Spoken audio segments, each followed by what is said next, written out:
अच्छा ये बताएगा सर कि अगर तो मौलाना साहब ने जो डेडलाइन दी है 16-17 दिसंबर, अगर तक उस वक्त तक बातचीत नहीं होती है तो आपके ख्याल में अगर वो स्ट्रीट्स पर आ गए तो वो कितना ज़्यादा क्रिटिकल हो सकता है? क्योंकि वो आप भी जानते हैं कि एक मुनज़्ज़म एहतजाज करते हैं, उनके अपनी मैन पावर भी बड़ी स्ट्रॉन्ग है जो उनके कारकुनान निकलते हैं। तो आपको क्या लगता है कि फिर वो तो कम अज़ कम उस तरह एहतजाज नहीं करेंगे कि वो जल्दी वापस पलटें? नहीं, मैं तो आपको पता है पहले दिन से मैं समझता हूँ कि अगर JUIF और PTI इकट्ठे होके एहतजाज का फैसला कर लें तो वो एहतजाज की नौयत बिल्कुल और हो जाती है और हुकूमत के लिए बड़ा मुश्किल हो जाता है उसको मीट विद करना। सो ये तो चूंकि मौलाना फजलुर रहमान और PTI आपस में मामला तय नहीं कर पा रहे और DI खान की पॉलिटिक्स ज़्यादा अहम है पाकिस्तान के मुफाद के लिए और उससे उसकी वजह से अनफॉर्चुनेटली जो ये अलाइंस है ये हो नहीं पाया। अदरवाइज तो देखिए मदरसों के इशू के तो खैर एक अलहदा इशू है, वो पेरिफेरी का इशू है, पर्सनल है, छोटा इशू है। लेकिन बड़े इशूज़ के ऊपर तो जो तालिबान का मामला है अफगानिस्तान का, ये 26वीं आईनी तरमीम का मामला है, जुडिशल इंडिपेंडेंस का, या फिर इलेक्शंस का, उस पर तो JUI और PTI का मौक़िफ़ एक है। तो अगर ये एक इकट्ठे होकर आगे बढ़ते हैं तो हुकूमत के लिए तो बिल्कुल नामुमकिन है इस तूफान को रोकना जो कि PTI और JUIF मिल के क्रिएट कर सकते हैं। दुरुस्त। अच्छा लास्टली सर, अब फैज़ हमीद साहब के ऊपर फर्द जुर्म आयद हो गई है और उस दिन से जब से ये हुआ है तब से यही बात सर्कुलेट कर रही है कि आया बानी PTI जो है वो इसके असर में आएंगे नहीं आएंगे। आपको क्या लगता है? कोई कह रहा है कि जी सबूत पेश कर दिए हैं खान साहब के खिलाफ उन्होंने, कोई कह रहा है अभी तक उन्होंने कोई बात नहीं की है।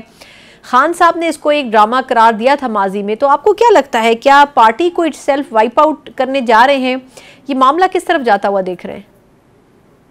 पार्टी तो वाइप आउट करने की 2 साल में और क्या एफर्ट है जो नहीं हो गई इमरान खान को वाइप आउट करने की। और पार्टी को आपने सारा कैडर जेलों में डाल दिया, नॉमिनेशन पेपर रिजेक्ट कर दिए, बल्ले का इंतखाबी निशान ले लिया, इमरान खान को 16 महीनों से जेल में रख लिया। क्या जुल्म और बर्बरियत और फस्तायत है जो PTI के ऊपर नहीं हुई। तो मिलिट्री ट्रायल से क्या ये सारे मकासद अचीव हो जाएंगे जो पहले 2 साल में नहीं हुए? लॉजिकली तो नहीं होंगे। और इसका मेरे ख्याल में जो सिर्फ एक ही चीज़ है कि इसके नतीजे में जो पाकिस्तान में जो पॉलिटिकल एक हमारी कन्फ्रंटेशन है वो आलमी फोरम्स के ऊपर डिस्कस होगी। ह्यूमन राइट्स फोरम जो हैं वो उसको उठाएंगे।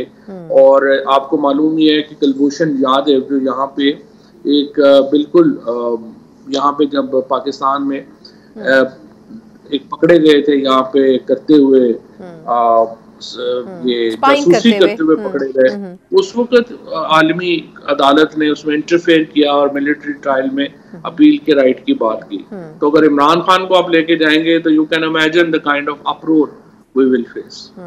ठीक है, बहुत बहुत शुक्रिया। अच्छा ये बताएगा कि वैसे तो आप ऑब्वियसली पार्टी के अंदर मौजूद नहीं है लेकिन आप पार्टी को समझते ज़रूर हैं, पाकिस्तान तहरीक इंसाफ को। अब यहाँ पे 2 ग्रुप्स के दरमियान रस्सा कशी नज़र आ रही है, एक वकला का ग्रुप है, एक सियासी कायदीन का ग्रुप है। आपके ख्याल में कितना ही बेहतर हो कि ये दोनों ग्रुप्स आपस में मिलकर चलें? खासतौर पर जो 24 नवंबर का एहतजाज था उसमें बड़ी वाज़ेह तकसीम नज़र आई थी इन दोनों ग्रुपों में।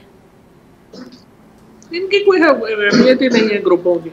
देखिए ना, जो काडर था PTI का वो तो 2 साल पहले PTI का जो असल काडर था वो तो एस्टैब्लिशमेंट ने और ये करके वो खत्म कर दिया। अब तो जो बाकी पीछे लोग हैं वो रहे ना रहे, वो आए ना आए, कल इमरान खान इन सबको रिप्लेस करते हैं तो PTI की सेहत पे क्या फर्क पड़ेगा? तो वो इम्पोर्टेंट नहीं है। इसलिए मेरे नजर में ये बहस ऐसे ही वक्त का ज़िया है। जो मौजूदा PTI के जो ग्रुप्स हैं या लीडरशिप है, यहाँ तो देखे ना इनकी अहमियत हो कि जी कोई इनके पीछे कोई MNA MPA कोई इनके पीछे है या फिर लोग इनके कहने के ऊपर किसी के ऊपर कोई निकलते हैं।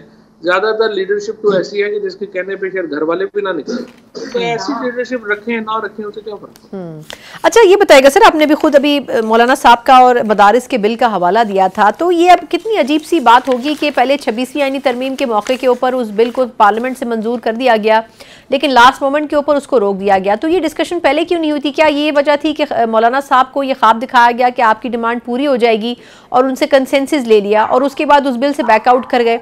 पहले क्यों नहीं इसके ऊपर गौर हुआ? बेसिकली फ्रॉडियों की हुकूमत है।